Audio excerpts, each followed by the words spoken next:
ആകെ പ്രശ്നമായി മാഡം, ഒന്ന് സഹായം. എന്താണ്? വർഷങ്ങളായി ചുണ്ണാമ്പ് ചൂള നടത്തി ജീവിക്കുന്ന ഒരാളാണ് ഞാൻ. ഇപ്പൊ ഒരു അയൽവക്കക്കാരൻ വന്നിട്ടുണ്ട്, അയാൾ എന്റെ ചൂളക്കെതിരെ പരാതി കൊടുത്തിരിക്കുക. മിക്കവാറും നിങ്ങൾ ചുണ്ണാമ്പിന് കൂടുതൽ പൈസ അയാളുടെ കയ്യിൽ നിന്ന് മേടിച്ചു കാണും, അപ്പൊ അയാൾ പരാതി കൊടുത്തു കാണും. അതല്ല മാഡം, അയാൾ കിടന്നുറങ്ങുമ്പോ ശ്വാസം മുട്ടാത്രേ.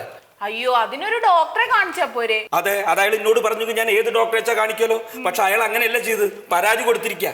ഈ പരാതി കേട്ട് ഇവിടുന്ന് വന്നൊരു സാർ അത് പൂട്ടിച്ചു. ഇനിയിപ്പോ ഞാൻ എന്താ ചെയ്യാ? ഇവിടുന്ന് വർഷം ഞാൻ സർട്ടിഫിക്കറ്റ് മേടിച്ചാണ് ലൈസൻസ് പുതുക്കണത്. എന്നിട്ട് ഓഫീസറെ കണ്ട് പുതുക്കിയായിരുന്നോ ലൈസൻസ്? ഇല്ല.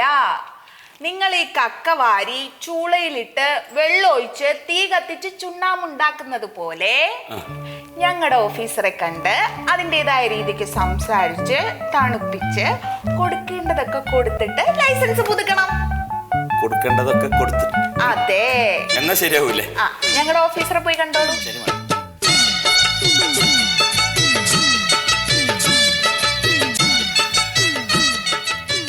സാർ, ഞാൻ ഇവിടെ വരാൻ പറഞ്ഞു. ആര് പറഞ്ഞു? ഞാൻ പറഞ്ഞോ?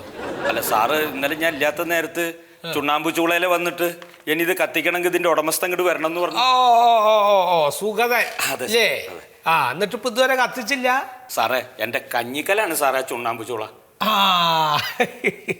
ഈ കഞ്ഞിക്കലം കത്തിക്കണ മാതിരി ഈ ചൂള കത്തിച്ചാലേ കാൽസ്യം കാർബണേറ്റ് പ്ലസ് ഹീറ്റ് സമം calcium oxide carbon dioxide ഇത്യാദി സാധനങ്ങളൊക്കെ കൂടി പുകഞ്ഞ് ഈ അയൽഭാഗത്ത് കിടന്നുറങ്ങുന്ന ആൾക്കാരുടെ കണ്ണിലും മൂക്കിലും വയറ്റിലൊക്കെ കയറും, എന്നിട്ട് വയ്യത്താവും.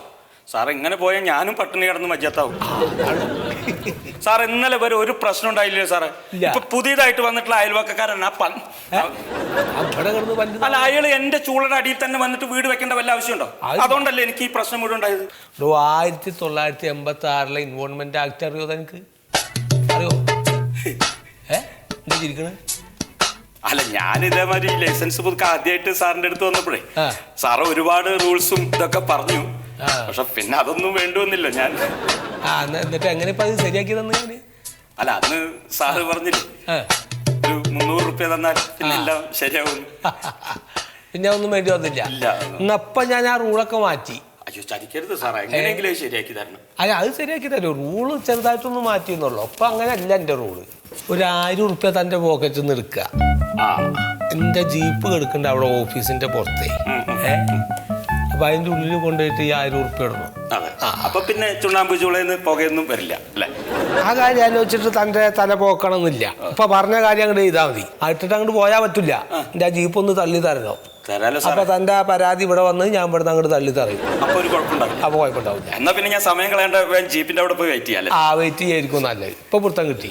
വെറുതെ അങ്ങോട്ട് വന്നിട്ട് ചുണ്ണാമ്പ് ചൂളയാണ്, അതാണ് ഇതാണ് പുകയാണ്, ജീവിക്കാൻ മാർഗമില്ല എന്നൊക്കെ പറഞ്ഞ് ജീവിക്കണ്ടേ?